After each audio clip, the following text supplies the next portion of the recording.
सभी का YouTube channel stories with अनुपम में स्वागत है।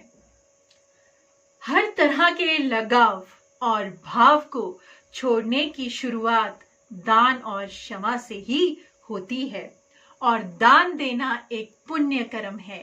किसी भी वस्तु को दान देने से विचारों और मन में खुलापन आता है।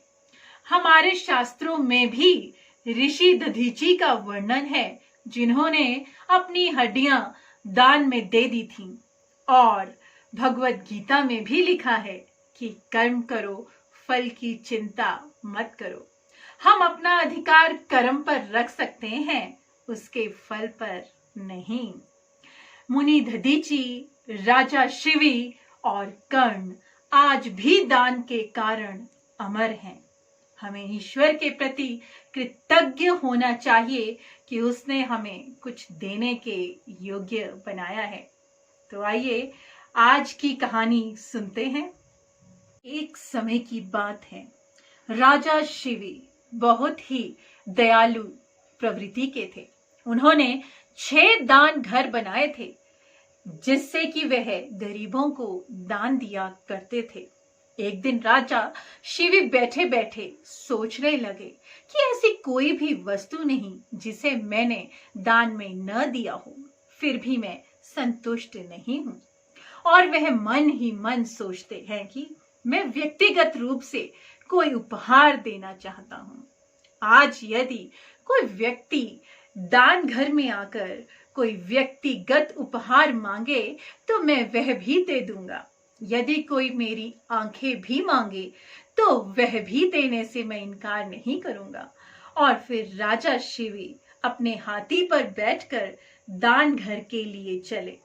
इंद्र भगवान ने राजा पर दृष्टि रखी हुई थी और भगवान इंद्र उनकी परीक्षा लेने के लिए राजा शिवी के समक्ष एक ब्राह्मण के रूप में आकर पहुंच गए।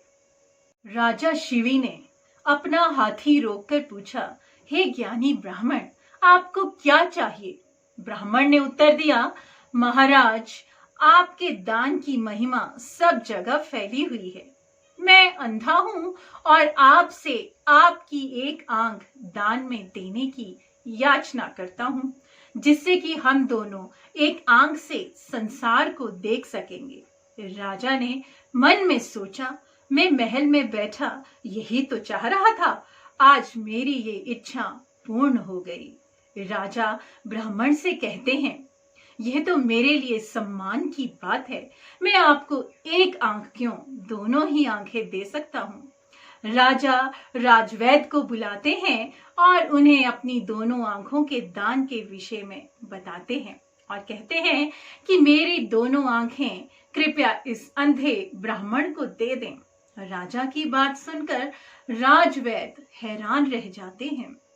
राजवैद्य राजा को समझाते हुए कहते हैं, महाराज, ये कोई साधारण दान नहीं है, कृपया आप पुनः विचार कर लें। परंतु राजा ने तो विचार कर लिया था कि वे अपनी दोनों आंखें दान में दे देंगे। अत्यधिक पीड़ा को सहते हुए राजा ने अपने दोनों नेत्र ब्राह्मण को देकर कहा, हे ब्राह्मण, मैं नेत्रों से अधिक परम ज्ञान को चाहता हूँ।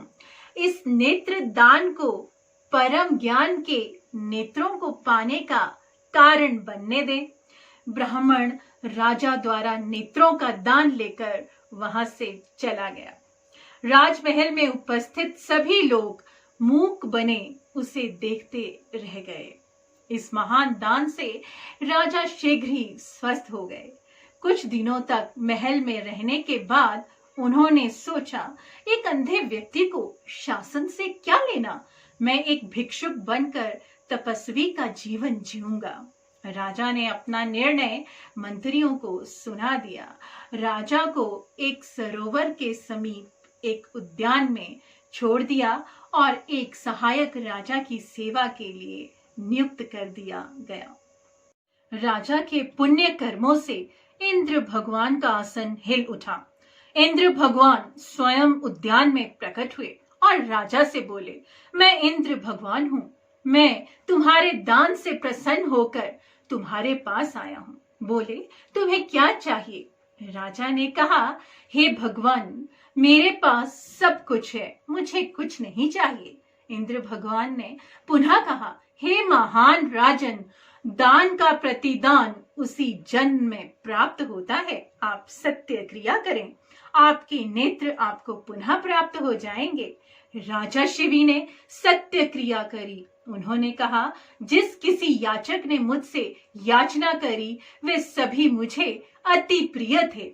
ये सत्य वचन मेरी आंखें ठीक करें। राजा के सत्य वचन से उनकी एक आंख ठीक हो गई। फिर उन्होंने दूसरा वचन कहा, एक अंधे ब्राह्मण ने जब मुझसे याचना करी तब मैंने अपने नेत्र उसे दे दिए। उस समय मैं प्रेम और आनंद की भावना से ओतप्रोत था। यह सत्य वचन मेरी दूसरी आंख ठीक करें। तुरंत ही राजा की दूसरी आंख भी ठीक हो गई। राजा की नई आंखें दिव्य नेत्र के रूप में जानी गईं। उन्होंने घोषणा की, शिवी के राज्य के लोग मेरी आंखें देखें। कोई भी ऐसा धन नहीं है जिसे न दिया जा सके।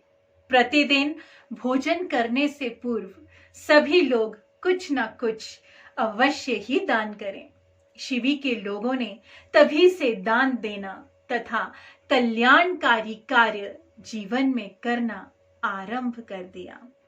तो कहानी हमें यही सीख देती है कि जीवन में दान से बढ़कर और कुछ भी नहीं है। कहानी अच्छी लगी हो तो लाइक, शेयर और सब्सक्राइब जरूर करें। धन्यवाद।